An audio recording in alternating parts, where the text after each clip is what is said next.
আসসালামু আলাইকুম, কেমন আছেন সবাই? আশা করছি সবাই অনেক ভালো আছেন। আলহামদুলিল্লাহ আমিও ভালো আছি। আজকে আমি আমার বিয়ের ব্যাপারে কথা বলবো।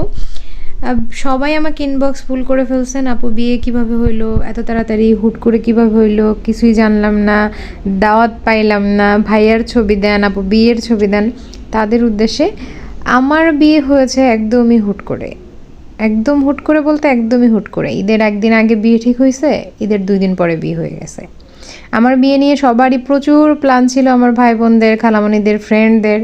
বাট লাস্ট মোমেন্টে মানে এত স্বল্প সময়ে আমি ঠিক করে মানে কাউকে বলে উঠতেই পারি নাই। আমার মানে মন মতো মেহেদি পড়তে পারি নাই, আলপনা দিতে পারি নাই, অনেক প্ল্যান ছিল, কিচ্ছু সেগুলো মন মতো হয় নাই। তবুও এত অল্প সময়ের মধ্যে যতটুকু হয়েছে আলহামদুলিল্লাহ। আমার ভাই বোনরা সব কিছু ডেকোরেট করছে, আমি ঘুমাই পড়ছি, আমার সেই ঘুমন্ত অবস্থায় ভোর 5টা পর্যন্ত হাতে মেহেদি দিয়ে দিছে, সব কিছু অ্যারেঞ্জ করছে। এই সময়ে এত অল্প সময় আসলে কিছুই পাওয়া যাচ্ছিল না। আবার ঈদের সময় ডেকোরেটর, ইভেন্ট ম্যানেজমেন্ট কিচ্ছু পাওয়া যাচ্ছিল না। তারপরেও শেষ পর্যন্ত আমার ছোট ভাই ওর ফ্রেন্ডরা মিলে সব কিছু মানে অ্যারেঞ্জ করছে, সুন্দর করে ডেকোরেট করছে। আলহামদুলিল্লাহ সবই হয়েছে, কিন্তু খুবই অল্প সময়ে।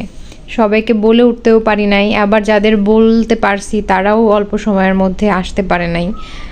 সব কিছু মিলায়ে একটু মন মতো হয় নাই আর কি, বাট সব কিছু হয়েছে আলহামদুলিল্লাহ সুন্দর করে।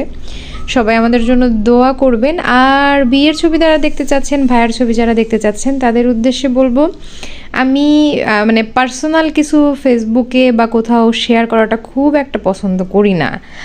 তারপরেও ফেসবুকটা যেহেতু আমার কাজের জায়গা হয়ে গেছে, সেই জায়গা থেকে হয়তো বা অল্প স্বল্প কিছু শেয়ার করলেও করতে পারি, সেটা একটু সময় সাপেক্ষ।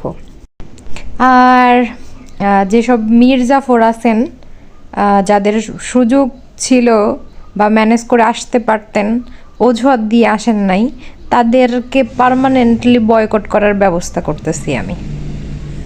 আল্লাহ হাফেজ।